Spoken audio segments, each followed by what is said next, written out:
तो फाइनली अब 4 महीने से चल रहे अमेरिका और भारत के बीच लंबे नेगोशिएशन के बाद मिनी ट्रेड डील फाइनलाइज होने वाली। लेकिन अंत में जो परिणाम आ रहा है वह आखिरकार हमें संतुष्टि जरूर दे, क्योंकि ऐसे हालात बन चुके हैं कि मानो अमेरिका की आंखों भारत को काफ़ी ज़्यादा दिखाई दिया, लेकिन अंत में भारत के सामने उन्हें अपनी आंखें नीची करनी पड़ी, क्योंकि 2 दिन पहले ही भारत की टीम अमेरिका में इस बातचीत के लिए विजिट कर चुकी थी और लंबी चौड़ी बातचीत दोनों देशों के बीच चली। लेकिन एग्रीकल्चर सेक्टर में corn, ethanol, soybean, dairy product पर अपनी इंडस्ट्री को बचाने के लिए भारत ने रेड लाइन खींची थी और उस पर भारत बहुत ही सख्ती के साथ अड़ा रहा और अमेरिका की लाख कोशिशों के बावजूद भी भारत ने उसे रेड लाइन को क्रॉस नहीं करने दिया। और बड़ी खबर यह है कि अमेरिका जो भारत को छोटे छोटे लालच देकर और दबाव देकर जबरदस्ती फाइनल करवाना चाहता था, उनकी साजिश फेल हो चुकी है और मिनी ट्रेड डील के लिए एग्रीकल्चर और डेयरी प्रोडक्ट पर काफ़ी हद तक अंडरस्टैंडिंग हो चुकी है, क्योंकि भारत ने डोरी को उतनी तेजी से भी नहीं खींचा कि अन्य देशों की तरह भारत के खिलाफ भी अमेरिका को जाना पड़े,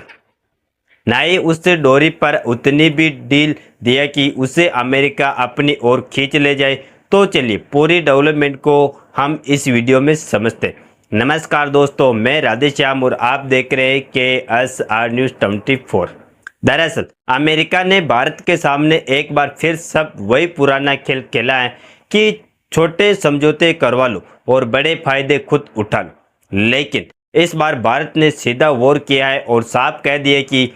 एक तरफा व्यापार अब नहीं चलेगा। और अमेरिका में चल रहे वाइड्रल ट्रेड की बातचीत में अमेरिकी टीम ने जब भारत से ऑटो सेक्टर में टैक्स में छूट मांगी तो भारत को दिल्ली से सीधा जवाब दिया गया, क्योंकि फिलहाल के समय में देखा जाए तो भारत में अमेरिका से कार इंपोर्ट करने पर 70% से 100% तक बॉर्डर शुल्क लगता है, जो कार की कीमत और इंजन क्षमता पर डिपेंड करता है। हालांकि नई ईवी नीति के तहत कुछ शर्तों के साथ इलेक्ट्रिक वाहनों पर शुल्क 15% तक कम किया गया, लेकिन अमेरिका चाहता है कि उनकी टेस्ला की कार भारत में बिके, लेकिन उसके लिए एलन मस्क को भारत में मैन्युफैक्चरिंग प्लांट ना लगाना पड़े। इसीलिए उनकी डिमांड है कि टेस्ला जैसे कार इंपोर्ट पर भारत जो टैरिफ लगाता है उसको पूरी तरह से समाप्त कर दे, 0% कर दे, ताकि इसकी मैन्युफैक्चरिंग अमेरिका अपने देश में करे, लेकिन वहां से भारत में तक सप्लाई करके खूब लाभ कमाए। लेकिन भारत ने ऑटो इंडस्ट्री पर ऐसा भी फैसला नहीं लिया, बल्कि उल्टा अमेरिका के खिलाफ WTO तक पहुंच गया, क्योंकि भारत अमेरिका का कोई भी दबाव झेलकर बिल्कुल भी व्यापारिक फैसला नहीं करना चाहता, फिर चाहे वह थोड़े समय के लिए हो या फिर हमेशा के लिए। क्योंकि भारत का मास्टर प्लान पहले से ही था कि अगर टेस्ला को भारत में अपनी कार को बेचना है तो वह भारत में मैन्युफैक्चरिंग प्लांट लगाए, तभी वह भारत में बेच पाएंगे, क्योंकि इसी तरीके से भारत में लोगों को न सिर्फ लोकल मैन्युफैक्चरिंग के माध्यम से रोजगार मिल रहा था, बल्कि कई मामले में इन कंपनियों का इन्वेस्टमेंट भारत में कंट्रीब्यूट होता और भारत के लोग मेड इन अमेरिका नहीं बल्कि make in India cut tech वाली कार का इस्तेमाल करते। इसीलिए भारत के द्वारा जवाब घुमा फिरा कर जरूर दिया गया, लेकिन मतलब यही था कि अगर टेस्ला भारत में टैक्स फ्री बिकेगी तो महिंद्रा और टाटा को भी अमेरिकी मार्केट में बराबरी चाहिए, क्योंकि अमेरिका का असली प्लान था भारत के साथ कुछ लो हैंगिंग फ्रूट्स जैसे समझौते कर लो, जैसे कुछ एग्रीकल्चर प्रोडक्ट्स का एक्सपोर्ट या छोटे टेक्निकल टैरिफ का निपटारा हो, फिर इसके दम पर पूरी ट्रेड डील को अपने हक में मोड़ दो। इसीलिए अमेरिका की डिमांड थी कि टेस्ला, रिवियन जैसी ईवी कंपनियों को भारत में ड्यूटी फ्री एंट्री दिया जाए, साथ ही GM और टाइसॉन जैसी कंपनियों को भारत की डेयरी और मीट मार्केट में खुला प्रवेश मिले। और यही नहीं बल्कि अमेजोन, गूगल, माइक्रोसॉफ्ट जैसी कंपनियों को डाटा लोकलाइजेशन और डिजिटल टैक्स से छूट मांगी जा रही थी। फिलहाल अब जब दोनों देशों के बीच ट्रेड डील फाइनलाइज होने जा रही थी तो इन तीनों चारों मामलों में भारत ने जो लाल रेखा खींची थी उस पर भारत अब भी मजबूती से खड़ा, क्योंकि हम लोगों का कहना है कि अगर टेस्ला का टैक्स फ्री एंट्री चाहिए तो पहले मेक इन इंडिया करो, और अगर अमेरिकी डेयरी को एंट्री चाहिए तो पहले महिंद्रा और अमूल को अमेरिकी बाजार में बराबरी दो, क्योंकि यह डील भारत के 15 करोड़ किसानों के लिए विनाशकारी हो सकती है। साथ ही जीएमओ सीड्स से भारत के ऑर्गेनिक और ट्रेडिशनल खेती मॉडल को खतरा था, जहां अमेरिकी टीम चाहती थी कि जीएम जैसी बीज कंपनियां और टाइसन जैसी डेयरी ब्रांड्स को भारत में खुला बाजार मिले। इसके बदले अमेरिका भारत के कुल एग्रीकल्चर एक्सपोर्ट जैसे आम, चावल पर कुछ टैरिफ छूट देने की बात कर रहा था। इसके अलावा अमेरिका चाहता है कि भारत अपने डाटा लोकलाइजेशन नियमों में ढील डाल दे, ताकि अमेजोन, मेटा, माइक्रोसॉफ्ट जैसी कंपनियां भारत के यूजर डाटा को अमेरिका में स्टोर और प्रोसेस कर सके।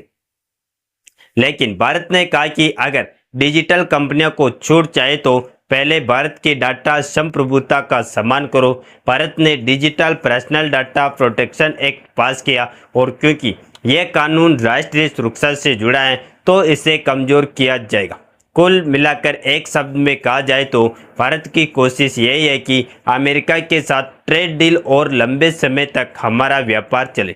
लेकिन जिन चीज़ों की सर्विस हम खुद भारत में दे सकते हैं उन चीज़ों की सर्विस का इस्तेमाल भारत से किया जाए, और जो चीज़ भारत में मैन्युफैक्चरिंग हो सकती है वह भारत में मैन्युफैक्चरिंग हो। इसी तरीके से जिन चीज़ों का प्रोडक्शन ऑलरेडी भारत में हो रहा है और इंडियन प्रोड्यूस कर रहे हैं उन चीज़ों को इंपोर्ट मामले में हम अमेरिका को बिल्कुल भी छूट नहीं देने वाले। और अमेरिका जो बार बार कहता है कि अगर भारत उन सामानों पर भारी भरकम टैक्स वसूलता है, भारत का टैरिफ स्ट्रक्चर भी बिल्कुल इसी नियम को फॉलो करता है। इसीलिए भारत में जैसे कि डेयरी प्रोडक्ट, गाड़ियाँ और बाकी की कई सारी खाने पीने वाली चीज़ और फर्टिलाइजर जो भारत में खुद बड़े लेवल पर प्रोड्यूस होती है, इन सब पर भारत अमेरिका से इंपोर्ट होने पर भारी भरकम टैरिफ लगाता है। लेकिन कच्चा तेल, हीरे, विमान और उसके पुर्जे जैसे उत्पादों पर सबसे कम इंपोर्ट शुल्क लगाता है, क्योंकि हमें आवश्यकता होती है। इसके अलावा खाने पीने वाले जो कच्चे तेल अमेरिका से भारत में आते हैं, साथ ही बादाम और अखरोट जैसी कुछ महंगी वस्तुओं से भारत खुद टैरिफ हटाने को तैयार है, ताकि भारत और अमेरिका के बीच ट्रेड समझौता आसानी से हो सके। हालांकि अभी भी व्यापारिक समझौते को लेकर बातचीत चल रही, लेकिन इसके अलावा कौन से फैसले लिए जाते हैं यह तो आने वाले समय में ही पता चलेगा। लेकिन जैसा कि हमने आपको बताया, भारत ना तो अमेरिका से रिश्ता पूरी तरह से तोड़ने को तैयार है और ना ही अमेरिका को इतनी छूट देना चाहता है हमारी खुद की लोकल इंडस्ट्री बर्बाद हो जाए। बल्कि खबर तो ये आ रही है कि उच्च दाव वाली बातचीत भले ही गर्म हो चुकी है, लेकिन दोनों देश 2030 तक अपने व्यापार को 500 अरब डॉलर तक पहुंचाना चाहते। बाकी भारत ने जिस तरीके से अमेरिका के खिलाफ सख्ती बरती, इस पर आप क्या कहना चाहिए? अपनी राय कमेंट में ज़रूर बताएं, और इस वीडियो को एक लाइक करके अपने मित्रों तक शेयर जरूर करें, ताकि उन्हें भी जानकारी मिल सके। इसी तरह और भी नॉलेजेबल वीडियो देखने के लिए हमारे चैनल KSR न्यूज को सब्सक्राइब करके बेल आइकन को ऑल पर जरूर सेलेक्ट करें। जय श्री राम, जय हिंद, जय भारत।